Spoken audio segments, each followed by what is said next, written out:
Bélier, bonjour, bienvenue pour votre tirage amoureux, sentimental et émotionnel. C'est pour moi apparemment un mois assez important de maturité. On a le commencement en arcane majeur, le renversement, la professeure. Donc effectivement, on grandit, il me semble, on a une compréhension des choses. Je sens vraiment de la maturité dans votre tirage. Allez, on commence sans plus attendre, sachant que je ne vais pas souhaiter encore la bienvenue à tous mes amis béliers qui me découvrent. Cette chaîne est la vôtre, soyez les bienvenus. Allez, mes amis béliers, votre envie, votre façon de vous présenter émotionnellement, c'est la roi des étoiles. La roi des étoiles, c'est celui qui veut reprendre possession de son intégrité émotionnelle, qui ne veut plus qu'on le dirige et qui sait ce qu'il a à faire ou ce qu'elle a à faire. C'est un personnage qui a vécu de longue date, qui est stigmatisé, qui porte les cicatrices d'expériences bonnes, moins bonnes, parfois douloureuses, mais c'est une personne qui sait que son expérience est juste, belle, et elle sait ce qu'il faut faire, si vous voulez, pour être dans le feu de l'action. Quand on a la roi des étoiles comme ça, on sait qu'on achève un cycle d'une émotion, X ou Y, et que l'on est prêt à redémarrer un nouveau cycle, à redémarrer une nouvelle expérience. Donc ici, c'est de la maîtrise, voilà, de la maîtrise de ses émotions d'une personne qui sait ce qu'elle veut. Qu'est-ce qui pourrait contrecarrer ce roi des étoiles, ce chef de file, cette personne qui est entreprenante émotionnellement? Eh bien, c'est cette chevalier des étoiles. Alors, on reste quand même dans l'énergie du feu du bélier, mais avec ce côté d'insouciance. Peut-être que votre maturité vous pèse d'un certain côté, et peut-être que vous regrettez l'époque où il y avait cette capacité de dire je me tire, je pars à l'aventure. Vous voyez, la chevalier des étoiles, c'est la personne qui va réagir impulsivement, c'est la personne qui va avoir envie de traverser des portes, des frontières, de se mettre en marche, d'arrêter d'attendre, et on a ce côté un peu fougueux. Donc s'il y a de la sagesse en vous, elle pourrait être contrecarrée par ce côté un peu impulsif du bélier, ou à l'inverse, une sagesse qui pourrait être tourmentée par l'envie, effectivement, de se mettre en route vers de nouvelles aventures. Bon, pourquoi on a ça? Parce que votre passé, le passé qui vous revient à la tête en ce moment, c'était l'époque où vous êtes né d'un événement majeur qui vous a rendu beau ou belle. La carte du commencement, c'est la carte qui dit que à cette époque-là, tout était possible.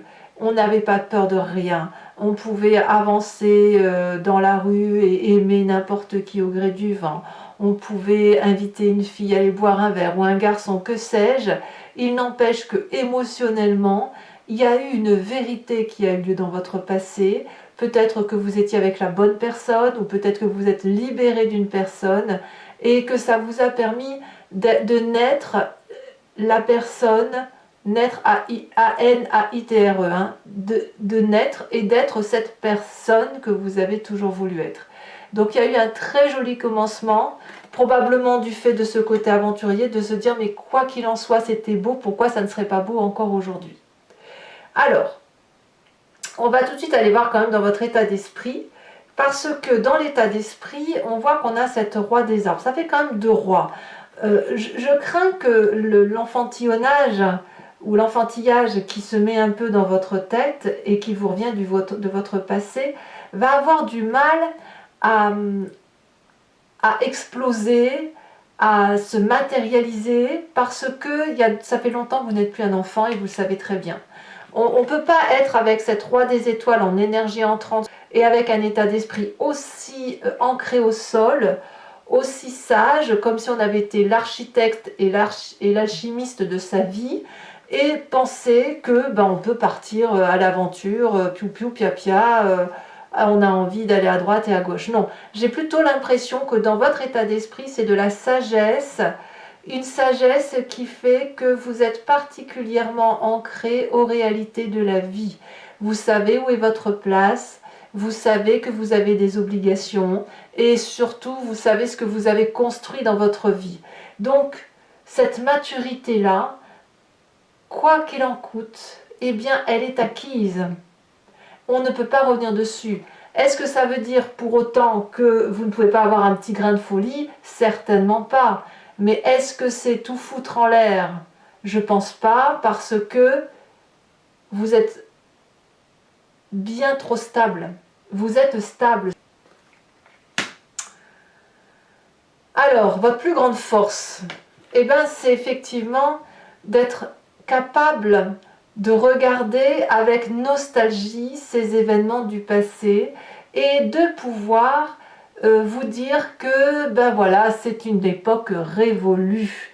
Vous pouvez parfaitement regarder les tristesses que ça vous a occasionné, les joies également, c'est de les regarder avec beaucoup d'amour, beaucoup de compassion, comme faisant partie intégrante de votre personnalité. La 4 des cœurs, c'est un petit peu la carte de la dépression, mais je devrais plutôt dire le coup de déprime, le coup de nostalgie, le truc émotionnel qui fait que c'est mince.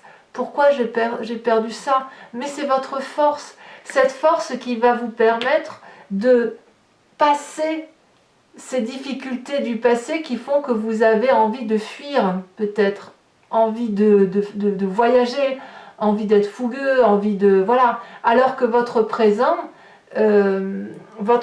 qui est d'ailleurs matérialisé par cette 7 des anges, et dans votre état d'esprit et dans votre émotion, on sent de la stabilité. Et ce que je vois dans votre présent, vous clarifiez la situation. J'ai le sentiment que ce désir du passé qui revient à la surface et qui vous donne envie de fuir parce que vous n'y trouvez plus votre compte, vous allez le regarder avec votre sagesse et vous allez clarifier, progresser intellectuellement, de sorte que si aujourd'hui votre couple, votre relation de couple est lassante, ennuyante, eh bien vous allez peut-être réussir à vous dire que oui, ben bon an mal an, c'est pas si mal ce qu'on a construit et il suffit de remettre un petit renouveau dans notre relation de couple. Peut-être aussi que si vous êtes seul, vous allez pouvoir voir de façon beaucoup plus nette et cartésienne les personnes qui vous veulent du bien et les personnes qui sont à éviter. Ici, pour moi, la 7 des anges, elle invite non pas seulement à se méfier de certaines personnes, mais aussi positivement à progresser dans la relation avec les personnes avec lesquelles on est bien. Donc pour moi, c'est un mois d'une majeure pour vous, non pas parce que vous avez des arcanes majeures, mais parce que votre maturité va vous servir à avancer émotionnellement. Alors, dans votre inconscient, qu'est-ce qui se passe? Alors l'inconscient, c'est la carte qui va nous parler de ce qui se passe au fond de nous, de nos plus grandes croyances, de notre spiritualité, de la façon dont on agit, parce que c'est inhérent à notre personne, même sans le faire exprès. On a la carte du renversement et de la révolution. C'est majeur. C'est majeur parce que cette carte-là, elle nous renvoie un miroir, elle nous renvoie une image, et on peut effectivement regarder toute la beauté, toute la sincérité de nos émotions, avec les tristesses, avec les joies, avec les craintes, avec les doutes, et voir aussi que malgré tout ça, eh bien ça nous fait une belle histoire, ça nous fait une belle image de nous, ça fait de notre être une personne entière et non pas que la moitié d'elle-même. Donc cette révolution-là, elle va vraiment nous parler peut-être de quelque chose de chaotique dans votre inconscient, une modification de votre mécanisme émotionnel qui va vous permettre de progresser, vous permettre de quitter cette nostalgie du passé et puis d'avancer fièrement par rapport à ce que vous êtes devenu. Alors, votre plus grand défi, eh bien sûr, c'est la carte du professeur, c'est-à-dire, votre plus grand défi, ça va être de gagner en spiritualité. La professeure va nous parler de clarté, de personnes qui est ancrée sur des réalités matérielles, mathématiques, réelles, celles qui se reconduisent de génération en génération, de faire la lumière sur des vérités et de les analyser, de les décortiquer. La professeure, c'est celle qui va peut-être même expliquer, juger et dire aux autres la façon dont ils doivent se conduire. Et la professeure, c'est aussi la carte qui va vous dire comment vous aussi vous devez grandir. Donc dans dans votre vérité à vous, va être clairement de faire la clarté, la lumière sur les événements de votre vie, passée, présente et le futur que vous entendez prendre. Alors, le chemin que vous entendez entamer, on a cette magnifique 6 des arbres qui va nous parler d'un juste retour des choses.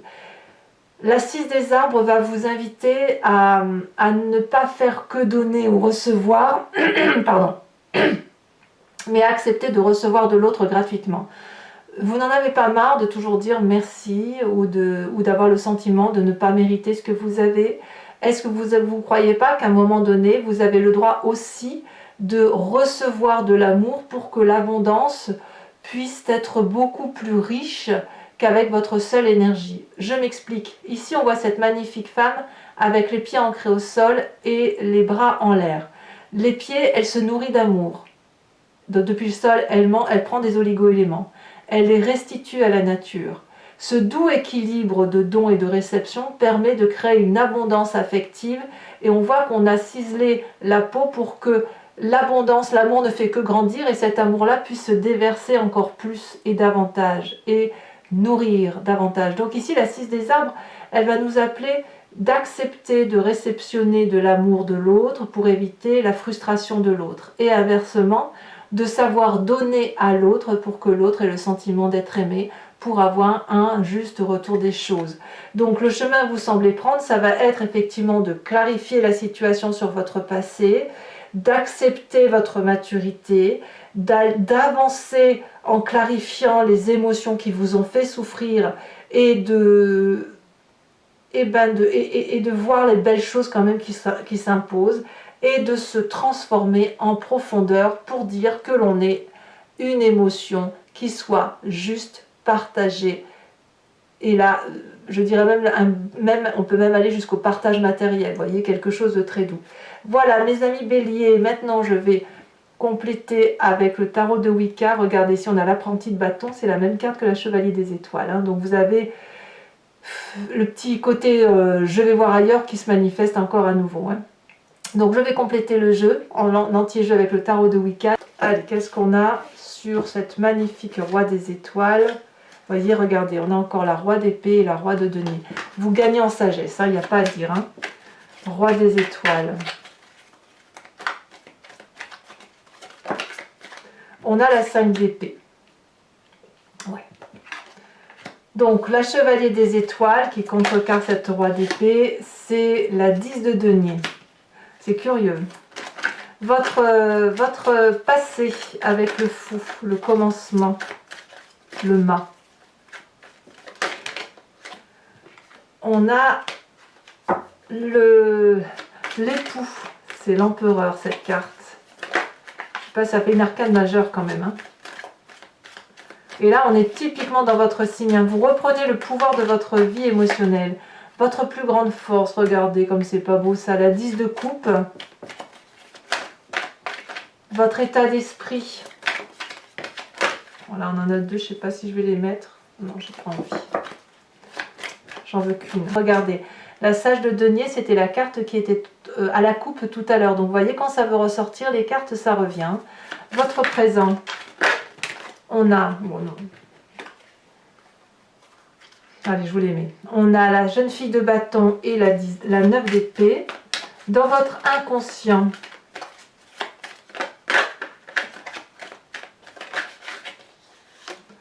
on a la 8 de denier. Dans le défi que vous avez à relever, nous avons l'as de coupe. Ouh, quel joli, c'est joli, hein. Il y a de l'amour à profusion, une émotion naissante, je pense que c'est pour vous-même. Et en fait, votre force, c'est effectivement d'avoir cette capacité d'aimer sans limite. Hein. Et le chemin que vous entendez prendre avec cette 6 des arbres, on a la sage d'épée, nous l'avions également à la coupe tout à l'heure. Comme quoi, alors, toujours pour mes amis béliers, je vous invite à réfléchir à une question précise et j'y répondrai avec le grand jeu de Mademoiselle Lenormand, sachant que la réponse attendue ne doit pas être oui ou non, mais plutôt vers quelle solution je vais ou qu'est-ce qui m'attend si je prends tel ou tel chemin. Allez, c'est parti.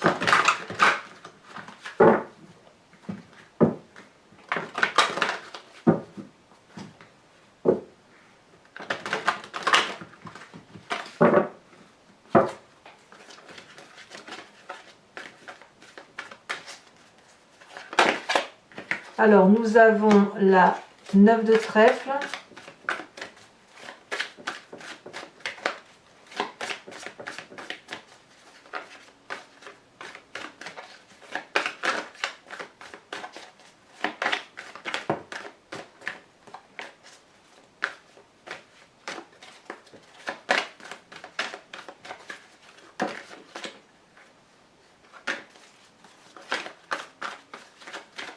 Un message clair pour mes amis béliers. Ici. On a la 2 de pique.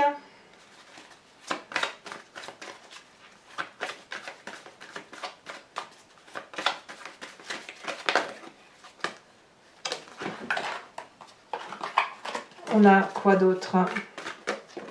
Elle a sauté. Nous avons la vallée de cœur. Et les 2 prochaines cartes, ça c'est vous, hein, en tant que valet de cœur.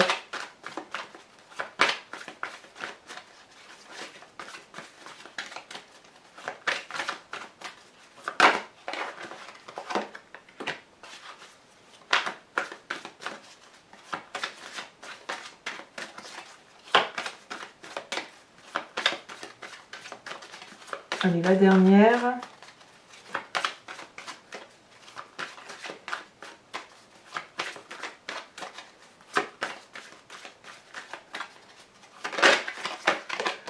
Ah, la 6 de carreau. Toujours pour vous, mes amis béliers. Je vais vous tirer une carte de l'archange Gabriel qui va vous apporter une carte conseil d'enseignement et de protection. Et bien sûr, je vous en ferai l'interprétation sur Vimeo.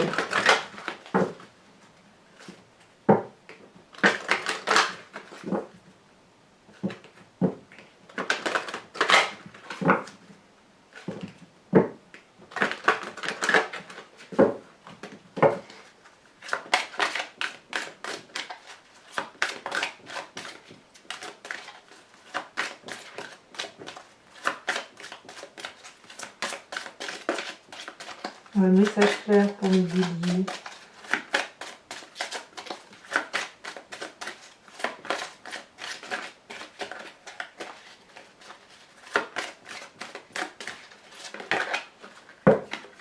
On vous parle d'harmonie, de partage.